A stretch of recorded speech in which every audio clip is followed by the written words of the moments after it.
Humans pushing the absolute limits, especially in places like Everest. We're digging into American ultra runner Tyler Andrews and his huge goal, setting a fastest known time, an FKT, on Mount Everest.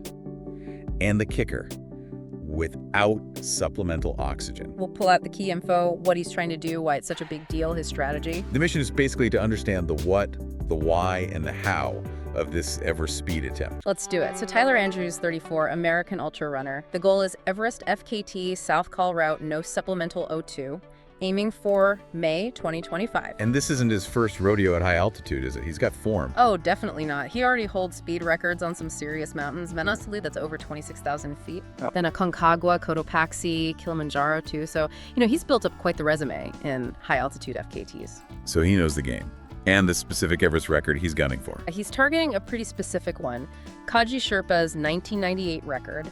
That was 20 hours and 24 minutes base camp to summit, crucially, without supplemental oxygen. 20 hours, 24 minutes, no O2. That sounds incredibly fast, but also just brutal. How does that compare to other Everest speed records, just for context? Well, it puts it into perspective, doesn't it? Lakajeli Sherpa did it in under 11 hours back in 2003. Half the time. But with supplemental oxygen, which is, a completely different physiological challenge. Totally different category. Exactly. And then you've got someone like Kilian Jornet, who did it in 26 hours in 2017. Also no oxygen, but alpine style, no fixed ropes either. Okay, so Andrews is in that no O2 category, Like Jornet, but using the established route with fixed ropes, aiming for Kaji Sherpa's much faster time. Precisely. He's leveraging the fixed infrastructure, but removing the oxygen support. It's a specific, very demanding niche he's targeting. Now, Everest, it gets a lot of press for being crowded, commercialized. Why pick Everest for a speed attempt, given that? That's a fair question. Andrew seems to see it differently. Despite the commercial side, he views Everest as the ultimate progression, his words, in mountain running records. The pinnacle, literally. Right. After ticking off those other major peaks, it's the logical ultimate challenge in this specific discipline he's pursuing. It's not just about the personal challenge, is it? He mentioned wider goals. He hopes it inspires people generally, to tackle their own big goals, whatever field they're in. And he also wants to sort of nudge other top mountain athletes, encourage them to look at FKTs in the Himalayas, suggesting it's maybe a bit underdeveloped competitively compared to, say, trail running in the Alps or US. Interesting angle. Okay, let's talk logistics.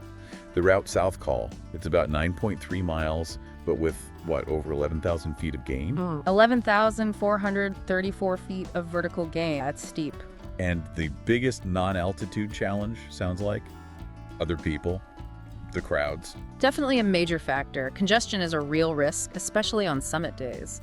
His strategy is quite key here. He plans to start his attempt outside the peak summit windows that the big commercial teams use. Trying to thread the needle, basically. Pretty much. He'll have to make calls on the fly based on how busy the route looks when he's there.